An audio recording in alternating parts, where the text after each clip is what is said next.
Dr. Alana DeGrassa, president of Turning on the Lights Global Institute. Today is January 16th, 2024, and I want to welcome you to the first podcast of this brand new year. When I think about 2024, I immediately think about something I've been calling the 5-mile equation. On November 19th of 2023, I did something that surprised myself.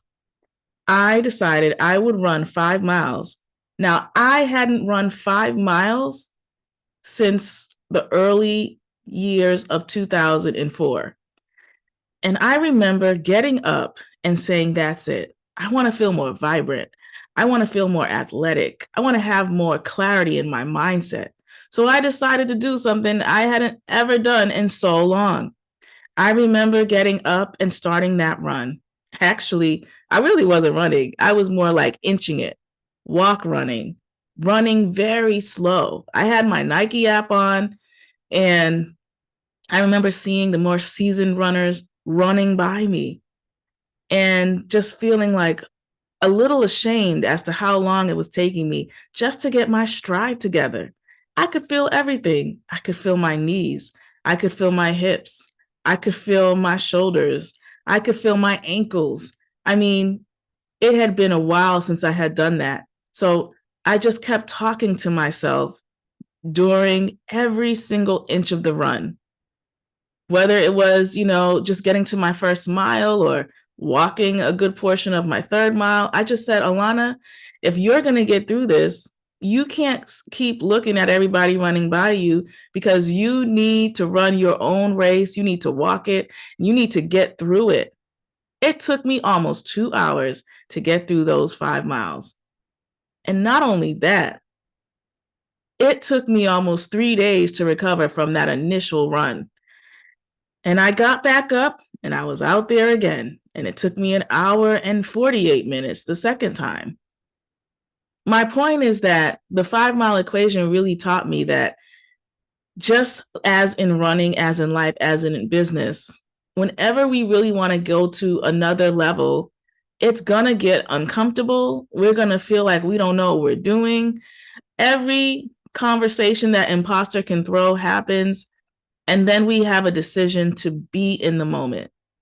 And I remember saying things to myself like, I'm going to love you even if you have to walk this part out. I'm going to love you even if you feel like you have all these pounds to lose. I'm going to love you even if you're the last person walking around this thing. We are going to persist in ourselves and the goal. And I have been doing that since November 19th. Now, I've run up to this point 100 miles. And I just tell myself I'm just taking it 1 week at a time. And if I think about that when it comes to entrepreneurship, that's what I want to encourage you to think about. Last year, I said that I wanted 2023 to be an unrecognizable year for myself.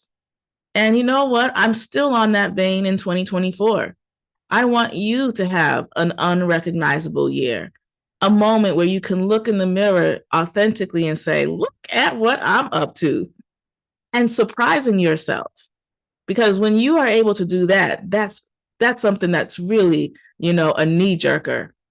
So I want to ask you, what would surprise you if you were to show up in your own personal goals, vibrant, energetically, lively, feeling fresh and new? What would that look like for you? And you can put that in the comments if you're watching this on YouTube, or you can comment in the podcast or wherever you're watching this stream. But I want you to know that it is possible for you to have not only an unrecognizable year, but an abundant year. It's possible for you to surprise yourself in areas you couldn't even imagine.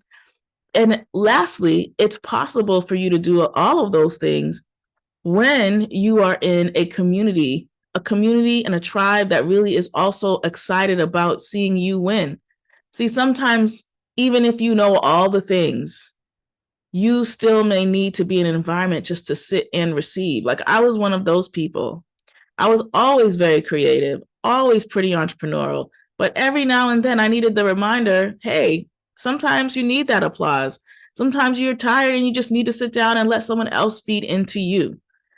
And so I formed the International Women Build Confidence Conference all the way back in 2017 to bring thought leaders, change agents, coaches, and consultants together so that we could see that collectively we could do more than if we strive to do things by ourselves. Because look, you might be good at one area of your business or in your personal life, but there are probably other areas that you also want to pay attention to. You might be great at writing, but terrible at speaking. You may be great at speaking, but terrible at putting presentations together. You might be good at all those things, but just don't want anyone to know what you're up to, even though it's going to take people seeing what you're up to in order for more things to expand in your business. And sometimes when things have been a certain way for a long time, we just talk ourselves out of anything new. So I want you to know, if you've talked yourself out of something, but you really inwardly really want to do it, I want to challenge you to take what I call drastic action. And I always tell the story of how I had this one day when I decided to start the first chapter of my book, Tomorrow Can't Wait, because that day was such a drastic day because I was looking out the window. If you look at the book cover of my book, it's literally a generic picture of a window. And that picture to me is so important because a lot of us look out the window, whether at work, whether we're talking to somebody, you have that moment where you just go and you look out the window and you're thinking to yourself about all kinds of things subconsciously. Did I do enough? Am I doing enough? Will it change? Will he change? Will she change? So you're constantly doing all these different things. So that was me. And I decided, boom, I'm going to change today. And all that chatter just stopped. And I was able to go to Starbucks and start writing the first chapter of my book. It changed my life. And that is why I've always made it a point to have moments and touch points where people just like me can come in, feel no pressure to buy anything, but just to receive and finally say, oh my goodness, I heard something today. And that is the thing that inspired me to know that my dream or goal to impact lives is possible. So for you, what I want you to do is click subscribe. Make sure you let us know you're joining our tribe. We have a free for me pathway called the GEM Path that I would love for you to be a part of. And when you're in the GEM Path, my goodness, you get our emails, you get our podcasts, you get access to things that only our members get access to. And you even get to ask your questions. And if it's not me, someone on my success team will make sure that you get a response. But don't try to build anymore in 2024 by yourself. Build with a tribe. Join our IWBCC community. Go find us on Facebook. Simply put in IWBCC and you'll see us there. So 2024 can still be an unrecognizable year for you, where you really are going to have to show up different. What do I mean by that? Find either a group or a mentor or a coach, could be me, could be somebody else, but find that place where you can show up weekly and get resources, insights, and motivation. Take to heart what you're listening to and then highlight the areas that you know, oh my gosh, that touched me. I need to do that. Highlight those areas and get to it. Secondly, what does that mean? That means taking yourself and your dreams seriously. I talk to so many people after conferences, after workshops, in my trainings who tell me, oh my goodness, Dr. Alana, I saw you speak about X, Y, and Z, and I know I can do something similar. This is what I would really want to do. This is where my heart is at. And then you reach out to them 2 weeks later and they're like, what are you talking about? I'm tired. I'm stressed out. I don't think it's going to work for me. And I get it because sometimes we say, oh, I'm this age now and time has gone by. But don't abandon yourself or your dreams because you never know who you can help. Not only that, but many of us who start entrepreneurial businesses do it to create additional streams of income. It is a beautiful thing when you can lift up some of that strain and stress about debt because you have another area of income that you can now tap into. And if you're a minority business owner, you understand that a lot of times we're bootstrapping in so many capacities. So One of the things I always tell my tribe members is before you just go out and try to get a big loan, ask yourself, what can I do to show up in my business more authentically? How can I share what my business is up to with others? What grants are out there for me to apply to? But remember, before you even apply to those grants, your business has to be set up a certain way. You have to not only have that together, but have have those proof points to show that your solutions are real solutions. Don't forget to ask people to share how amazing your work with them really is.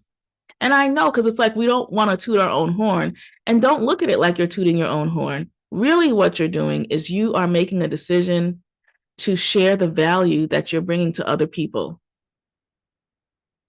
And my final point, why not you? Even if no one in your family is doing what you're doing, even if you didn't do well in math, or you weren't a good student in English, there are people around you that can help you in those weaker areas. Focus on the good parts. Get help for the parts you don't do well. I grew astronomically the moment I learned how to listen to my mentors, how to receive the things that they were telling me that I did well, and how to tweak and expand and stretch on the things I didn't do so well, and to recognize that asking for help does not mean you are weak. It doesn't mean you're stupid. Actually, the smart person says, I don't know how to do all of these things, and that's why I need support, because I know that with support, I can get there quicker and faster and more strategically. So today, I just want to remind you, excuse me, guys, I'm getting over a cold. I want to remind you to put some extra on your ordinary. And when you do that, you just might surprise yourself. That's it for this week's podcast. Make sure you tune in on Thursdays to catch a new video. Take care. Bye-bye. And remember, you're beautiful, you're valuable, and nothing about you is a mistake. This podcast and vlog is brought to you by Turning on the Lights Global Institute and Spark Media. It's yours truly, Dr. Alana DeGrassa, signing off. Take care.